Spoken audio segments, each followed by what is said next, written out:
pedirle otra vez de pie.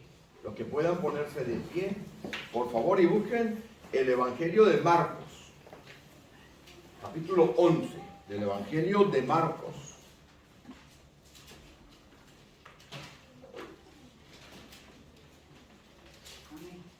Lo tienen todos, ¿verdad? Marcos, capítulo 11.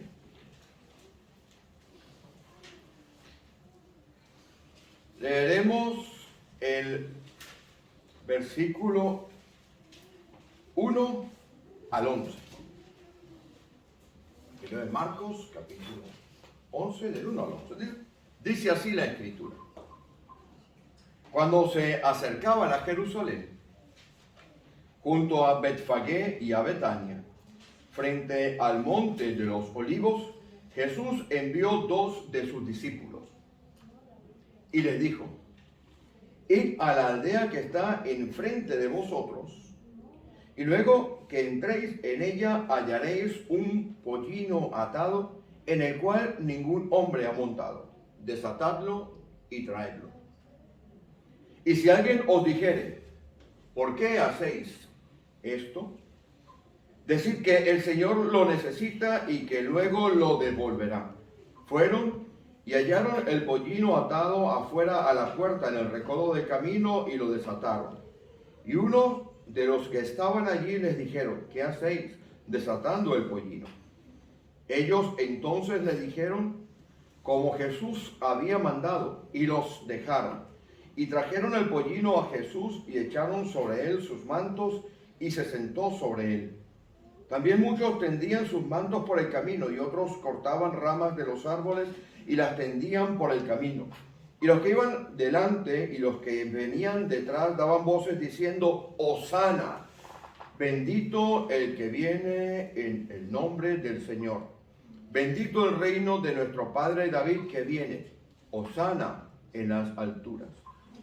Y entró Jesús en Jerusalén y en el templo, y habiendo mirado alrededor todas las cosas, como ya anochecía, se fue a Betania con los 12.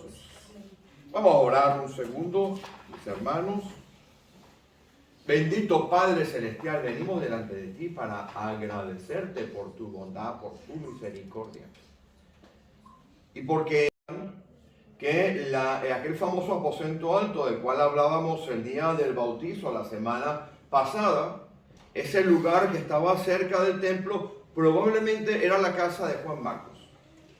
Y no sabemos por qué, o se interpreta por una razón muy sencilla. Porque cuando Pedro sale de la cárcel milagrosamente por allá, en Hechos de los Apóstoles, capítulo 12, ¿se acuerdan que sale de la cárcel, se abren las puertas de una manera milagrosa y va a una casa donde estaban todos orando? Abren la puerta y no se creen que es Pedro. Bueno, posiblemente esa sea la casa de Juan Marcos. Juan Marcos, ese es el nombre. Estuvo expuesto a 3 grandes figuras del Nuevo Testamento. Bernabé, ¿han escuchado hablar de Bernabé? Levita, ¿se acuerdan? Pues ese Bernabé era su tío. Estuvo expuesto también a las enseñanzas de otro fuera de serie llamado Pablo. Los que han hecho el curso de Hechos de los Apóstoles con nosotros verán que Juan Marcos empezó a hacer el viaje con él y luego desaparece. Y luego aparece más tarde cuando dice: tráiganme a Marcos porque me es útil para la obra. Y después estuvo durante mucho tiempo con Pedro. Pedro le llama mi hijo, así como Pablo llamaba a Tito y a Timoteo hijos en la fe. El mismo título se lo dan a Marcos, se lo da el apóstol Pedro.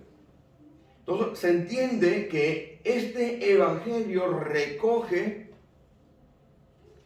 las enseñanzas, no solamente de lo que él vio, de lo que él participó, porque él no estaba en el círculo íntimo de los 12 del Señor.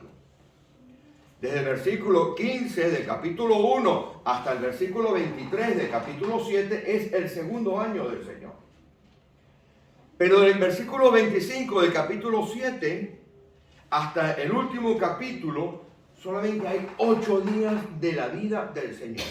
Es decir, dedica un porcentaje muy alto de este evangelio para hablar de lo que en esta fecha se llama la Semana Santa. Por cierto, he de decir que el Domingo de Ramos, ese que recordamos todos, ¿quién nos recuerda que sus abuelos o sus abuelas el domingo por la mañana, cuando usted se libraba de la primera procesión de Semana Santa? La primera procesión de Semana Santa se hace en los domingos, ¿verdad? Y usted se libraba de eso y se quedaba en la casa, llegaba su abuela con una ramita que colocaba, o por lo menos en mi casa, pasa detrás de la puerta hasta el año que viene. El Domingo de Ramos está basado en esto, pero probablemente no fue un domingo. Probablemente el Domingo de Ramos, que conocemos como Domingo de Ramos, haya acontecido entre lunes y martes. Y comentaba ayer con mi esposa que una de las grandes dificultades que tienen los predicadores son estas fechas como el Domingo de Ramos, el Viernes Santo, el Sábado Santo y el Domingo de Resurrección, amén, de Navidad. Son fechas en las cuales uno se tiene que enfrentar a textos que usted ha visto en la televisión. ¿Quién no? Yo esperaba de pequeño.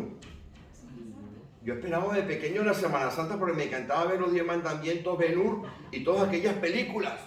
Hay muchos que abordan esto desde el punto de vista de unos, inclusive estábamos hablando mi esposa y yo, que había uno que se había dedicado a tratar de abordar el texto desde un punto de vista nuevo y se había metido en la cabeza del burrito. Pues nosotros no haremos eso. Nosotros nos vamos a dedicar a buscar las enseñanzas profundas que están aquí, porque me da igual que haya sido lunes, martes o sábado, domingo. Yo tengo que buscar la enseñanza que Dios tiene para nosotros en estas fechas en la Escritura. Así que volvamos de nuevo a ese capítulo 11. Si quisiéramos situarnos en contexto, en realidad toda la historia, todo el contexto de esto arrancaría por allá por el versículo 32 del capítulo 10. Viene el Señor ya dispuesto a morir. Ya lo sabía él que iba a morir. Esta fecha era su tercera Pascua en la tierra. Si están apuntando los que están estudiando la Escritura, la primera Pascua del Señor está en Juan capítulo 2. Es la primera Pascua del Señor donde había entrado al templo y había limpiado el templo. Esa es la primera Pascua del Señor. Justo después, eso sucede justo después del milagro de transformar el agua en vino. La segunda Pascua del Señor la ven ustedes en el capítulo 5 y el capítulo 6 de Juan, cuando Él sube a Jerusalén. Si usted lee el capítulo 5, el versículo 1 dice, había una fiesta de los judíos. Y en el capítulo 6 de Juan te dice, y era la Pascua. Y esta tercera Pascua que está aquí, la vemos también en Juan capítulo 12. O sea que esto también nos permite, a la luz de comparar los evangelios, saber que el Señor Jesús estuvo 3 Pascuas. Y esta es su tercera Pascua. Llega a Jerusalén, viene por el área de Jericó. Aquellos que estudian la Biblia comparadamente verán que van a conseguir que cuando sale de Jericó aparece Bartimeo. ¿Se acuerdan de Bartimeo? En algún evangelio habla de 2 ciegos. Y en otro evangelio habla que cuando entraba a Jericó, la explicación de eso, y lo digo a título informativo, es que había 2 Jericó. Había la Jericó antigua y había la Jericó nueva, que había sido creada por el padre de Herodes.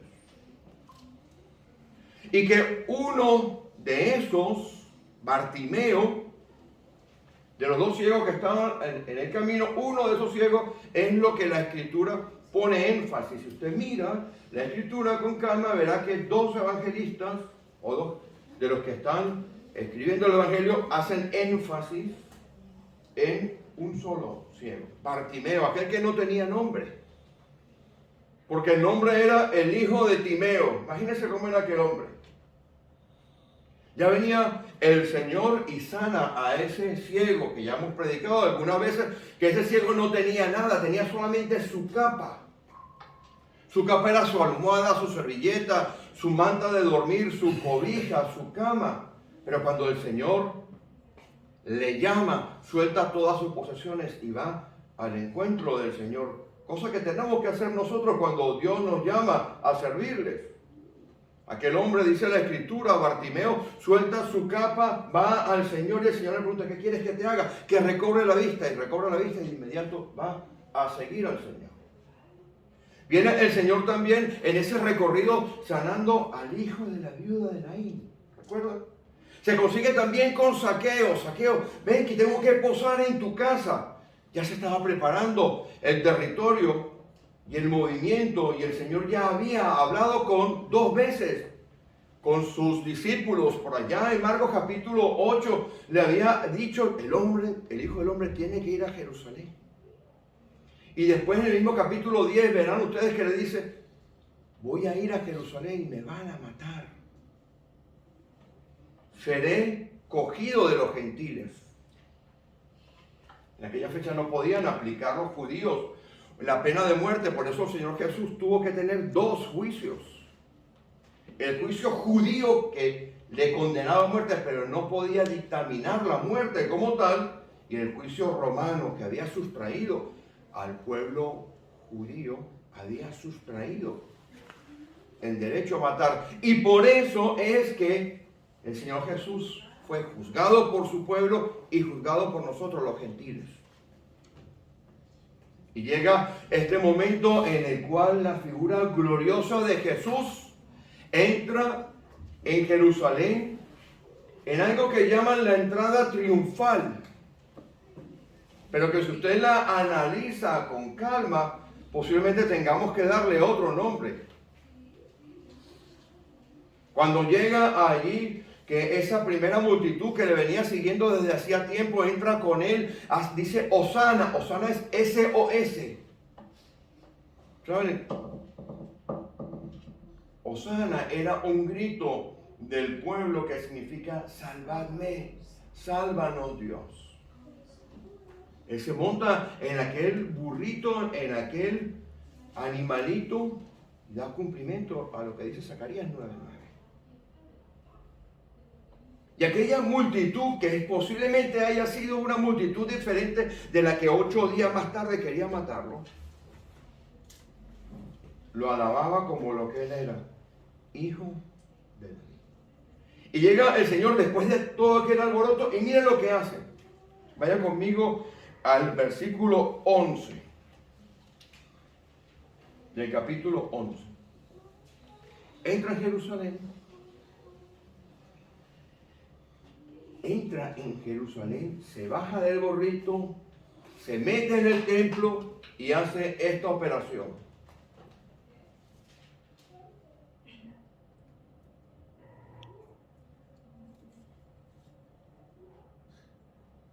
¿Está viendo conmigo, no? Sí. Se queda calladito y se va a Betania con los 12. Y aquí viene lo que posiblemente haya pasado un martes por la mañana. Y que es una enseñanza que está en línea con lo que se ha mostrado aquí atrás hoy por la mañana, con el salmo que hemos leído, con lo que he hablado con los hermanos allá afuera mientras disfrutábamos del café y de esa galleta que por consejo de mi esposa y de mi dietista no debo comer. La revolución y el cambio que tenemos que tener en nuestra estructura mental. Vienen conmigo, vamos a leer. Al día siguiente, versículo 12, salieron de Betania. Cuando salieron de Betania tuvo hambre. Y viendo de lejos una higuera que tenía hojas, fue a ver si tal vez hallaba en ella algo. Pero cuando llegó a ella, nada halló, sino hojas, pues no era tiempo de higos. Entonces Jesús dijo a la higuera: